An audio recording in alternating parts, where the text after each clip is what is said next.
Well, hello everyone, and welcome back to the Pegasus Panzer 38T light tank. It is 1/72nd scale, and we are building this for the Battle for the Reichstag diorama, seeing that we're slowly but surely gaining ground on here. And the next step we are going to do is number 2. We're going to get our hull. Sorry, I can't talk very good.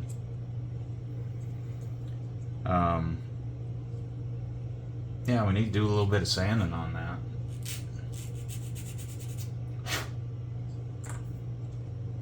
Looks like there. That might be it for that. It was broke off the tree already.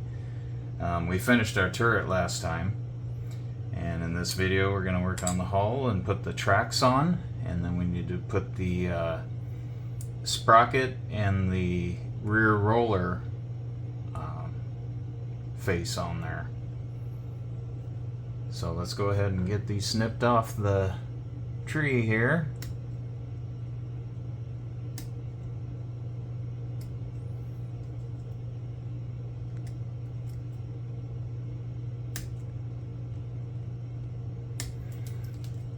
And for somebody that's just starting to get into modeling, and they don't take up any space, as you can see, they're small, but they go together so easy. It's a good starter kit, I think.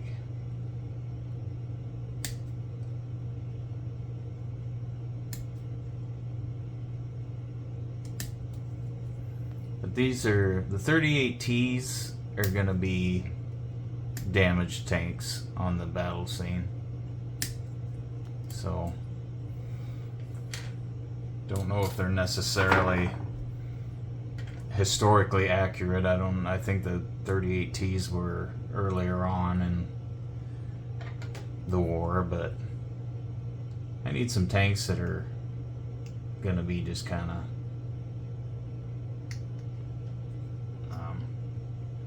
out of commission on the scene. I'm just taking this, and it was injected on in between the tracks, so I'm just kind of carefully trying not to slice my thumb. Now let's go this. I don't like that direction either.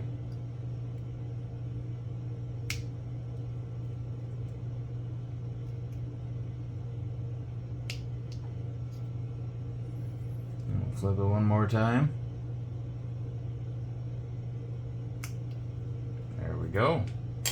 There's that one. See if we can repeat this side without any injuries.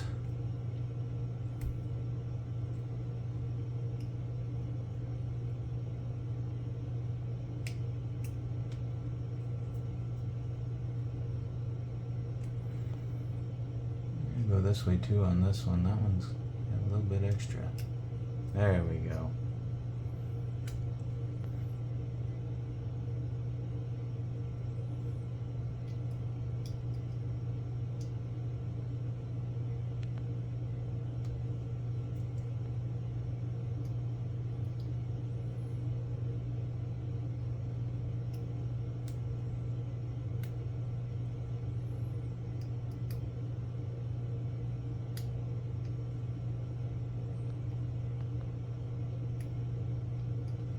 There.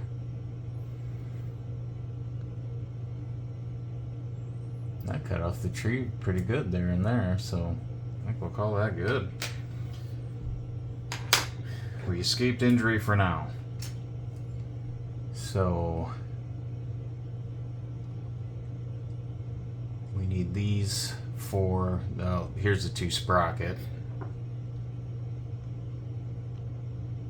Drive sprocket, we'll just trim them off quick.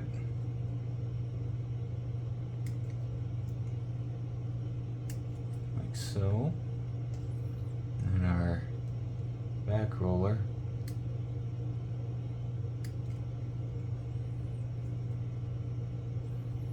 I'm gonna make sure I don't throw this away, because there's our other machine gun for the front. And I went with the closed canopies, as if you watched the last video. or closed hatches, I should say.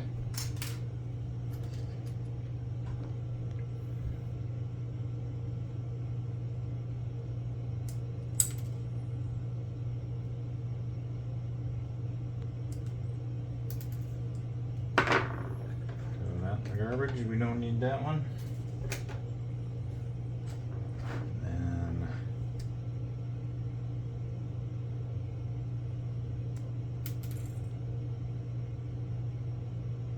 only downside to this scale, and even some of the stuff on the 1/35th scale, they got such tiny parts, you got to be careful that they don't go flying everywhere when you, like that, when you cut them off the, I caught it. That time it did not.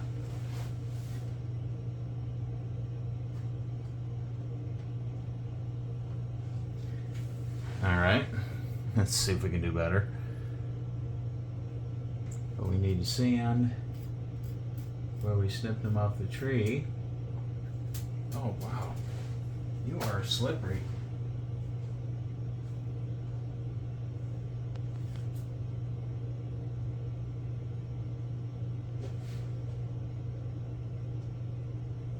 Oh man, there we go.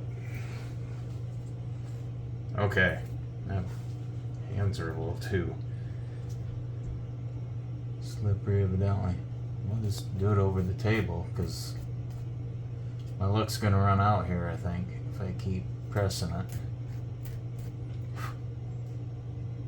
And let's see how I don't want to sand the teeth down on the sprocket, but there really isn't much for teeth there. Oh, it's only teeth on the backside. Gotcha.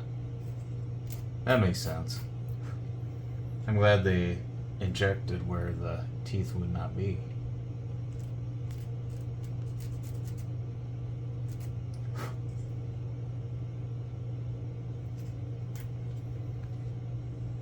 Okay. So now we have all of our parts.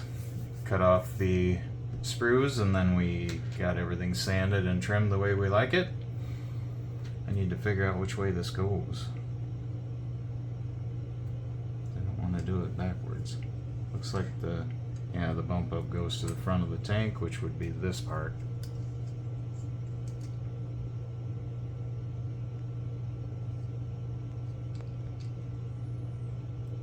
Looks like they attach like that. And a lot of these parts press fit in really nicely. I like that.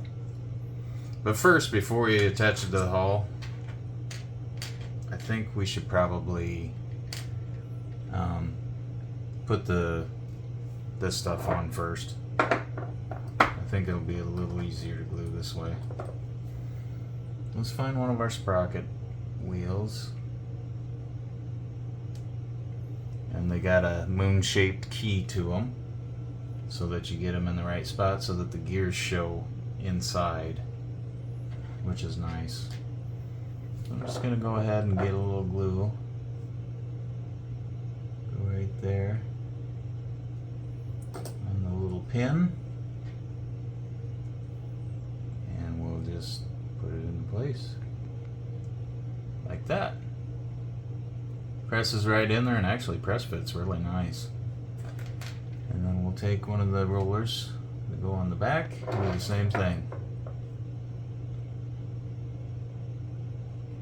And hopefully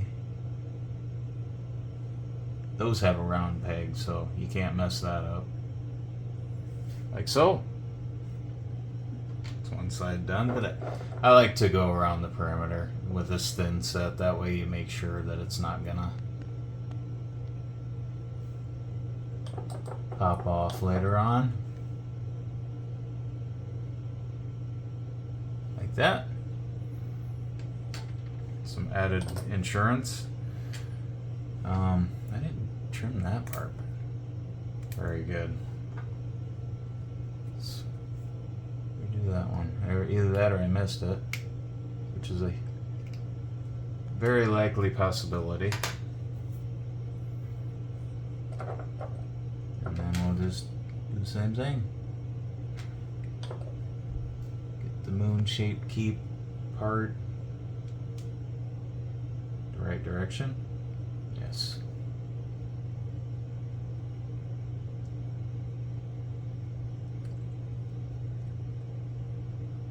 Like that. And then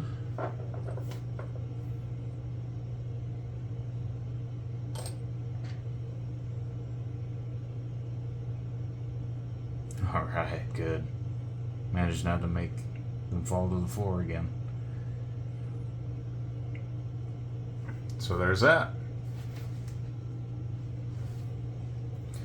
Now, we just need to glue it to the hull itself.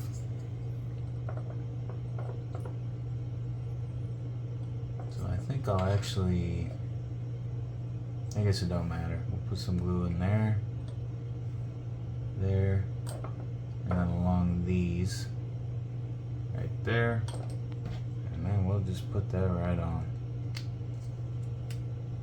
And then I'm gonna look at it straight on to make sure that I got it 90 degrees from the bottom of the hull, so I don't have a unwanted toe in or toe out on it. Like so. That, did I do alright up there? Alright. There's that one. And we'll do the same on this side. A little there, there, and then where the suspension would hit the bottom of it, we shall put it on like that. And I'll do the same thing, just kind of look at it to make sure that the tracks are 90 degrees from the bottom of the hull.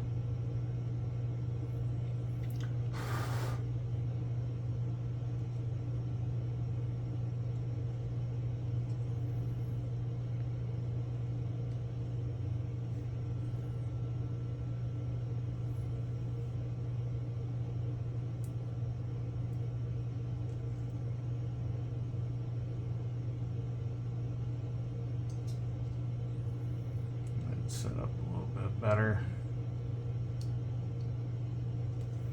And then I'm gonna go ahead and hit them points again with some more glue where they contact the hull.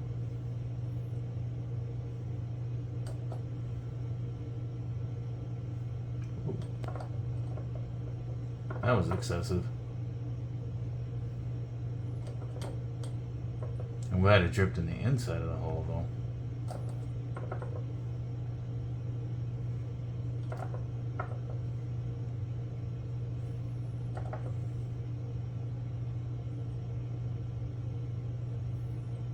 Okay.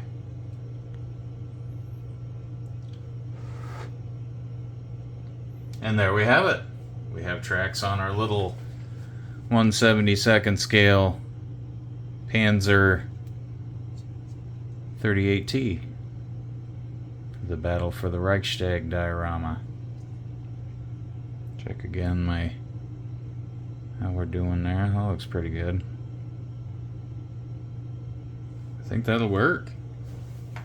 We'll call that a video, and in the next video it's probably going to be the final for this one, the assembly for this tank. We'll do 3 and 4. Actually, 4 is more involved than I thought. Maybe we'll do like 3.5 of 4. We'll see how it goes. I try to keep these around 15 minutes if I can, but sometimes go over. But I'd like to thank everyone for watching, and we'll see you guys next time.